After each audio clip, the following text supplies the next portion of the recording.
Shalom saudara-saudaraku yang dikasihi Tuhan Yesus dan juga yang mengasihi Tuhan Yesus. Kiranya damai sejahtera, kasih karunia dari Tuhan kita Yesus Kristus ada pada kita semua. Pada kesempatan sore hari ini, mari kita bersama-sama belajar firman Tuhan dari Yohanes 18 ayat 33 sampai ayat yang 37. Saya ulangi lagi dari Yohanes 18 ayat 33 sampai ayat 37. Namun sebelumnya mari kita berdoa lebih dahulu, mohon pimpinan Tuhan kita Yesus Kristus. Mari kita berdoa. Tuhan Yesus Kristus, Tuhan yang penuh kasih, yang adalah Raja kami, Allah kami yang hidup, kami datang kepadamu mengucap syukur dan terima kasih karena Kau selalu menyertai, memberkati dan melindungi kami. Saat ini juga Engkau memberi kesempatan kepada kami untuk bersama-sama merenungkan firman-Mu. Kiranya Engkau saja yang pimpin dan bimbing, sehingga firman yang tersampaikan ini hanya untuk kemuliaan nama-Mu saja. Terpujilah nama-Mu Tuhan Yesus Kristus, kekal selamanya. Haleluya. Amin. Saudara yang dikasihi Tuhan Yesus, mari kita baca firman Tuhan pada sore hari ini dari Yohanes 18 ayat 33 sampai ayat 37. Demikian firman Tuhan. Maka kembalilah Pilatus ke dalam gedung pengadilan, lalu memanggil Yesus dan bertanya kepadanya, "Engkau inikah raja orang Yahudi?" Jawab Yesus, "Apakah engkau katakan hal itu dari hatimu sendiri, atau adakah orang lain yang mengatakannya kepadamu tentang aku?" Kata Pilatus, "Apakah aku seorang Yahudi? Bangsamu sendiri dan imam-imam kepala yang telah menyerahkan engkau kepadaku. Apakah yang telah engkau perbuat?" Jawab Yesus, "Kerajaanku bukan dari dunia ini. Jika kerajaanku dari dunia ini, pasti hamba-hambaku telah melawan supaya aku jangan diserahkan kepada orang Yahudi. Akan tetapi kerajaanku bukan dari sini." Maka kata Pilatus kepadanya, "Jadi engkau adalah raja?" Jawab Yesus, "Engkau mengatakan bahwa aku adalah raja. Untuk itulah aku lahir, dan untuk itulah aku datang ke dalam dunia ini, supaya aku memberi kesaksian tentang kebenaran. Setiap orang yang berasal dari kebenaran mendengarkan suaraku." Amin. Sedemikian jauh pembacaan firman Tuhan. Berbahagia kita yang mendengarkan firman Tuhan dan melakukan dalam kehidupan sehari-hari. Saudara-saudara yang dikasihi Tuhan Yesus Kristus, tema renungan saat ini adalah tetap hidup dalam iman. Tetap hidup dalam iman. Saudara yang dikasihi Tuhan Yesus, apa maksudnya hidup dalam iman itu?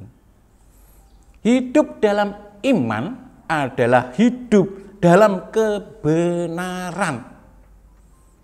Dan kebenaran itu hanya ada di dalam Yesus Kristus Tuhan kita. Kristus adalah jalan. Kristus adalah kebenaran. Kristus adalah kehidupan. Dan Kristus tidak hanya jalan, tidak hanya kebenaran, tidak hanya kehidupan. Kristus adalah raja di atas segala raja. Seperti perikop yang telah kita baca ini. Di sini Yesus secara terus terang mengatakan Dia adalah raja, bukan dari dunia ini, tapi raja yang berasal dari surga. Jadi Kristus adalah raja di atas segala raja. Raja di dunia juga dan raja di surga. Itulah Kristus Tuhan kita yang adalah raja di atas segala raja. Tetap hidup di dalam iman artinya tidak goyah. Artinya berdiri teguh walau banyak tantangan, banyak rintangan. Berarti hidup dalam iman adalah hidup untuk mempertahankan iman. Iman itu adalah sesuatu yang hidup, maka harus dirawat dengan baik, harus dipertahankan. Kata orang, mempertahankan itu lebih sulit daripada meraihnya. Contohnya, kalau seseorang telah meraih kemenangan, umpamanya siswa sekolah saja mendapat ranking 1, itu mempertahankannya lebih sulit daripada dia mendapatkannya atau meraihnya. Oleh karena itu, iman kita harus kita pertahankan, harus kita rawat. Sebab kita tahu bahwa dalam persekutuan dengan Tuhan, jerih payah kita tidak sia-sia. Jadi walaupun banyak tantangan, banyak rintangan, kita harus tetap mempertahankan iman.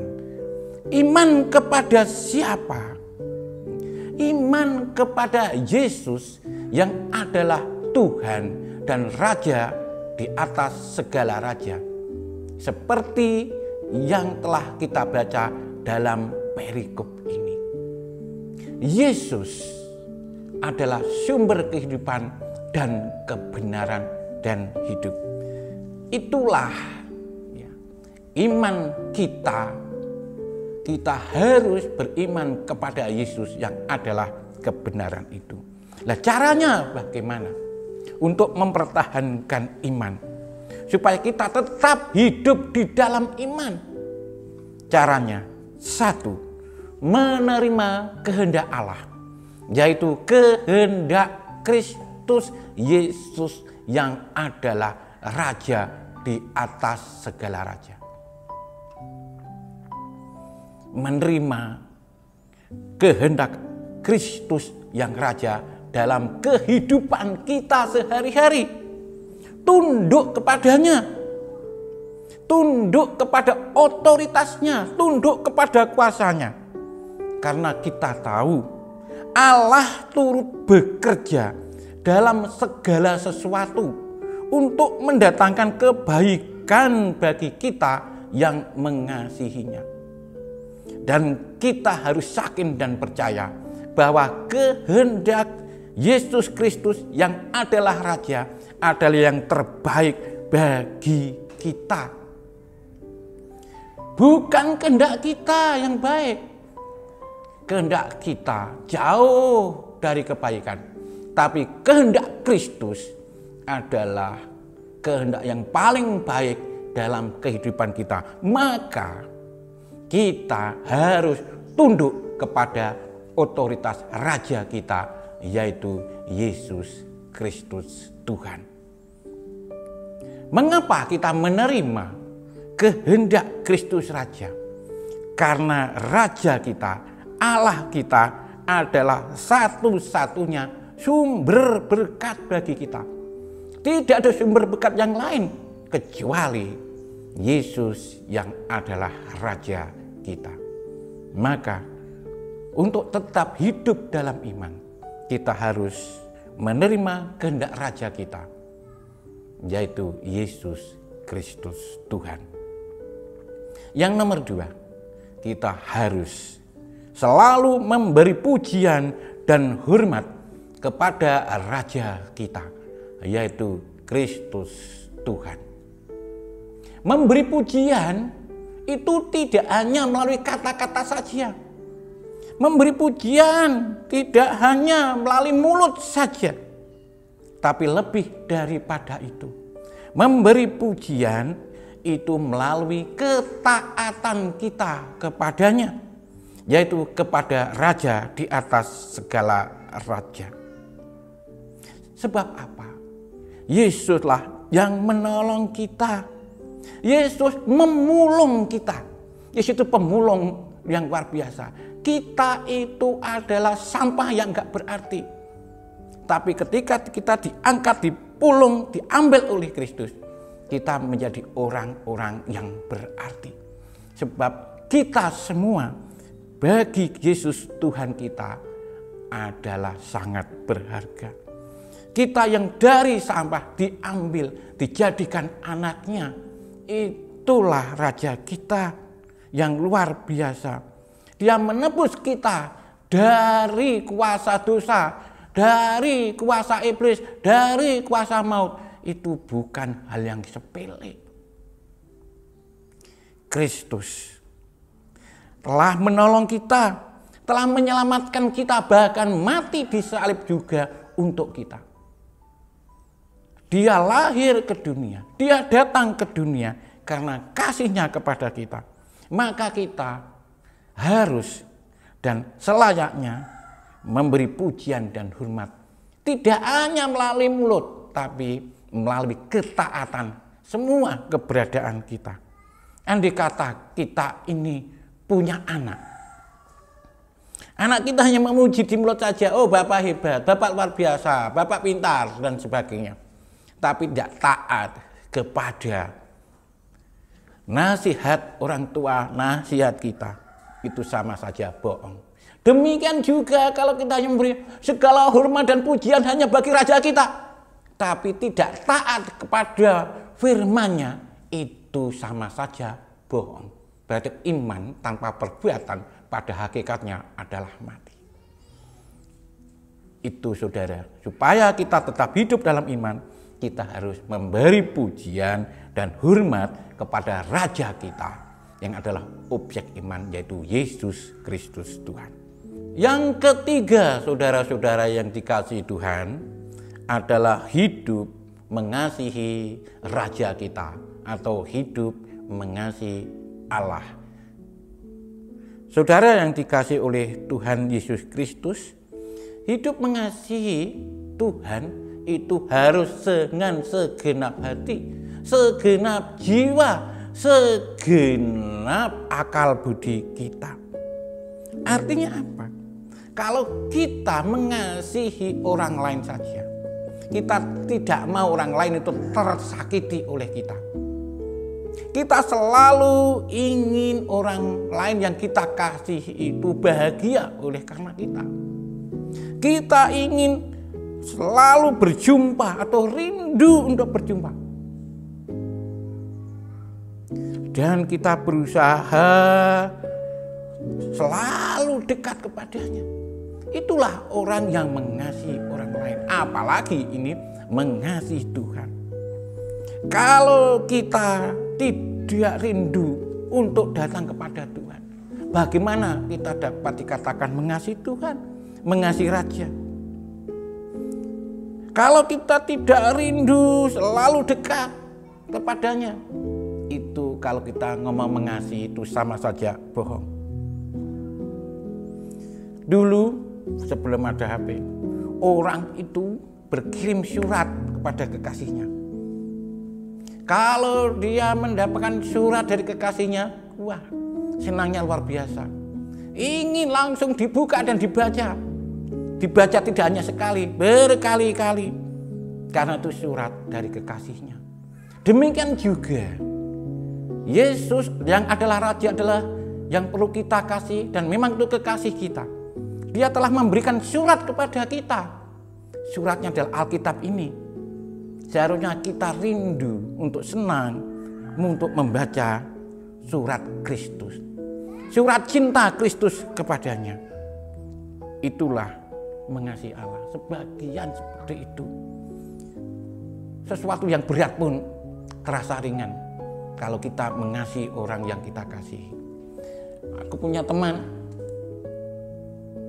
itu nyepeda ontel, naik ke gunung dengan kekasihnya. Dikatakan kepada yang putri mengatakan, "Mas, berat Mas." "Oh tidak." Mengapa bilang tidak? Karena orang itu mengasihi kekasihnya. Maka sesuatu yang berat pun menjadi ringan. Kalau kita mengasihi Tuhan, walaupun ada rintangan, hujan dan sebagainya, kita tetap ingin datang berjumpa dengannya, berbicara dengannya, dan membaca surat cintanya. Itulah tanda mengasihi Tuhan. Disebutkan dari Yohanes 5, 1 Yohanes 5 ayat 3. Kasih kepada Allah yaitu bahwa kita menuruti perintahnya.